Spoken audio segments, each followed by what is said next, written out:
So I'm going to talk about what I hope is an ambitious technology initiative that in value-based care that Aaron actually is assisting with. But I'm going to start with my baby first, my third. This is moments after she was born. We were overjoyed, absolutely thrilled to have a third daughter. But my wife and I were exhausted, and my wife was in a lot of pain. At the hospital, which was right here at UNM, we got a lot of attention. And maybe too much attention, with someone checking in on us frequently, but being available to us at any hour, night or day. But despite all that TLC, we wanted to get home. We had 2 older daughters at home. On the day of our discharge, we'd been waiting several hours. And the discharge team came, they handed us a stack of documents, and then they decided to follow through on their discharge protocol, which they did do so faithfully. They went through in minutia every issue, every point in those documents. And about 10 minutes into their lecture, I yelled out, "Shut up and let us go home." No, I jest. I did not do that. But I felt something like that, and not much of what they were saying registered for either Jasdeep or for me.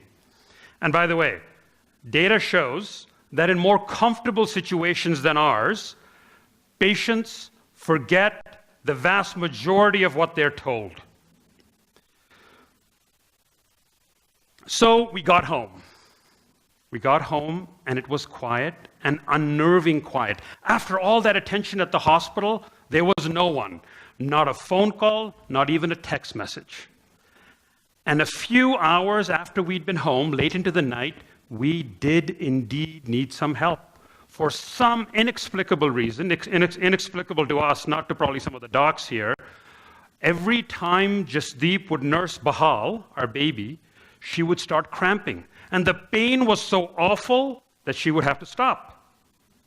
For my part, I was like a deer caught in headlights. My wife curled up in pain in one corner, our baby crying in the other, and our 2 older daughters completely confused what's going on.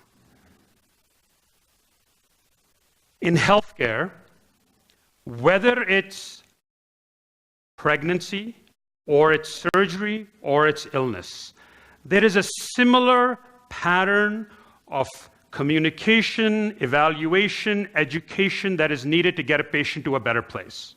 Across medicine, it's the same sequence of engagement. Now, the content, the protocol will vary, but the pattern is very similar.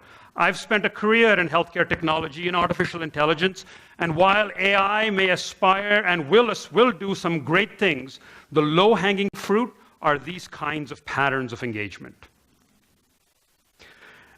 And it doesn't make sense to take expensive doctors and nurses and have them do what an automaton can do as well or better, more consistently.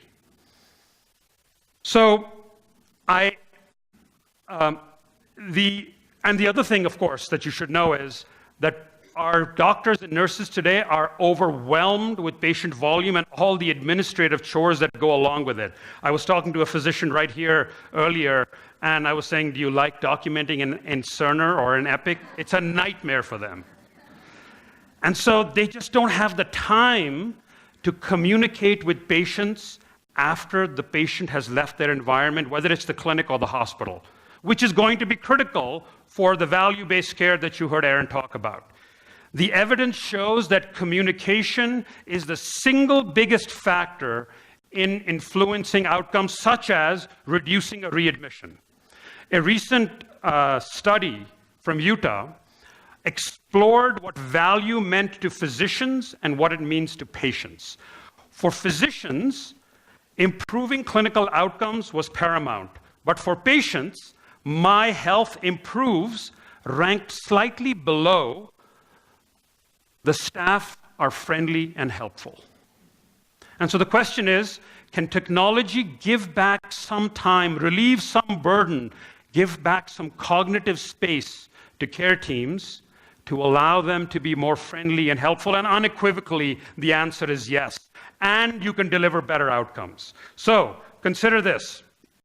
Instead of that abrupt rupture that Jasdeep and I experienced from the hospital, we'd gone home without that tedious lecture, which was in any case not personalized to us. We'd gone home, and then a few hours later, on our mobile phone, we might have a check-in. How many wet diapers did Bahal have? And then something about the pediatric visits, and something about vaccinations, and a check-in with Jasdeep. How are you doing? To which he would have responded, this conversation, which can be automated. An automaton can have this conversation. Hey, she would have said, I am cramping when nursing. And then the conversation might have gone something like this.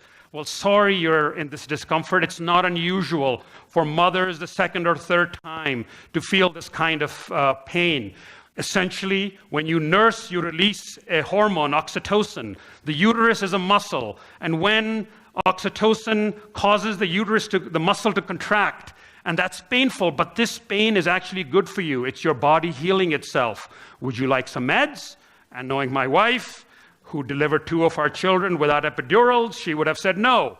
And the automaton can be personalized. It could have responded by saying, well, that's okay. In some cases, watch this video. You can give yourself a lower abdomen massage, and that helps relieve the pain. This would have been a great experience for us. Now, in our case, I have so many clinicians in my family. We picked up the phone, and we found someone to fill that gap in care. But that does not happen for so many mothers. And in fact, the data shows that more than 50% of moms in this country stop nursing well before they should, and this has serious public health implications. And so, with a whole bunch of smarter people than me, smart docs, smart artificial intelligence engineers, we started a company whose mission is to make this vision a reality, not just for nursing mothers, but for any specialty, any diagnosis, any healthcare context, behavioral health, or in community health. The company's name is Twistle. And essentially, Twistle gets triggered from within the patient record, and then based on the context, will engage with patients in a bi-directional, two-way communication with the care team. And basically, this is how it works. If the automation engine is not smart enough to handle something that the patient asks, it seamlessly hands the conversation off to someone on the care team. As far as the patient is concerned, they've been communicating all along with the avatar of their care team or their docs, and now they don't know which messages are coming from the automation and which are coming from someone on the care team. And the care team can then intervene. And the system can learn from the care team's intervention, so it alerts the care team less the next time. And this can be done not just for joyful experiences like pregnancies, but also for things like serious surgeries, keeping a patient on track before surgery or after surgery. And so before surgery, it's more about making sure they prep themselves and they do all the right things. There's a lot of evidence right now about patients prehabilitating themselves so that their outcomes are better. And then after surgery, we can keep them on track by asking them, hey, are you spiking a fever? Have you drunk enough water? Is your incision getting redder? We can do really cool things like connect in with CPAP machines and Fitbits to nudge a patient if they haven't walked enough and applaud them if they walked